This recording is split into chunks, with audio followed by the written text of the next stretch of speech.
வெற்றி தரும் வைகாசி விசாகம். வேலவனை வழிபட்டால் நல்ல வேலை கிடைக்கும்.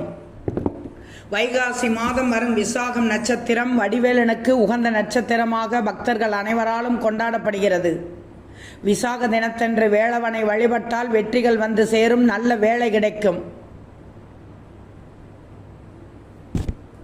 வரும் 9ஆம் தேதி திங்கட்கிழமை வைகாசி விசாகம் அன்று வடிவேல் முருகனின் ஆலயத்திற்கு சென்று வழிபட்டால், அர்ச்சனை செய்தால் செல்வம் பெருகும். அபிஷேக ஆராதனைகளிலும் கலந்து கொண்டால் அற்புத பலன்கள் கிடைக்கும். வீட்டு பூஜை அறையில் முருகப்பெருமான் படத்தை வைத்து வழிபடலாம். முருகனுக்குரிய 6 எழுத்து மந்திரங்களான ஓம் சரவணபவ, நம ஓம் முருகா என்பனவற்றில் ஏதாவது ஒன்றை சொல்லலாம். வைகாசி விரதம் இருப்பவர்கள் ஒருவேளை உணவு உட்கொள்ளலாம்.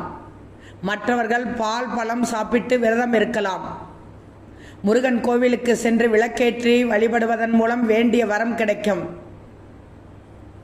அன்றைய தினம் ஏழைகளுக்கு குடை, செருப்பு, மோர், பானகம், தயிர் சாதம் தானம் செய்யலாம். அப்போது தடைபட்ட திருமண பேறு கிடைக்கும். குழந்தை பேறு உண்டாகும். குலம் தழைத்து ஓங்கும். இந்த விரதம் இருப்பவர்களுக்கு அனைத்து செல்வங்களும் கிடைக்கப்பெறும். அனைத்து செல்வாக்கும் கிடைக்கப்பெறும். கலியுகத்தின் கண்ட தெய்வமாக விளங்குபவர் நம்ம கந்த பெருமான். அவரது வேலை வணங்குவதே வேலையாக கொள்ள வேண்டிய நாள் விசாக திருநாள், வைகாசி விசாக திருநாள்.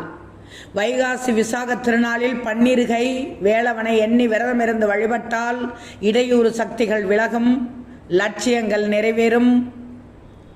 இந்த விசாக திருநாளில் முதலில் விநாயகப் பெருமானை வழிபட்டு விட்டு அருகில் உள்ள முருகன் ஆலயத்திற்கு சென்று வழிபட்டு வரலாம். முருகனை உள்ளத்திலும் இல்லத்திலும் நினைத்து வழிபட்டு வரலாம். சூரபத்மன் என்ற அசுரனிடமிருந்து மக்களை காக்க சிவபெருமானின் நெற்றிக்கண்ணில் இருந்து தோன்றியவர் முருகன். சரவண பொய்கையில் விழுந்த அந்த பொறிகள் 6 குழந்தைகளாகின. அந்த குழந்தைகளை 6 கிருத்திகை பெண்கள் எடுத்து வளர்த்தார்கள். அந்த 6 குழந்தைகளையும் பராசக்தி எடுத்து அணைக்க அவை 6 முகமும் 12 கைகளையும் கொண்ட ஒரே ஒரு குழந்தையாக மாறின. விசாகத்தன்று வேலவனின் சன்னதி சென்று வழிபட்டால் வேண்டிய வரம் கிடைக்கும். முருகப்பெருமானுக்கு எத்தனை விழாக்கள் எடுத்தாலும் வைகாசி விசாக விழாதான் வளர்ச்சியை கொடுக்கும் விழாவாக அமைகிறது.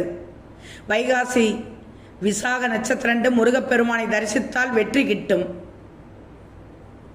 விரும்பியது நடக்கும் வேலவன் அருளால்.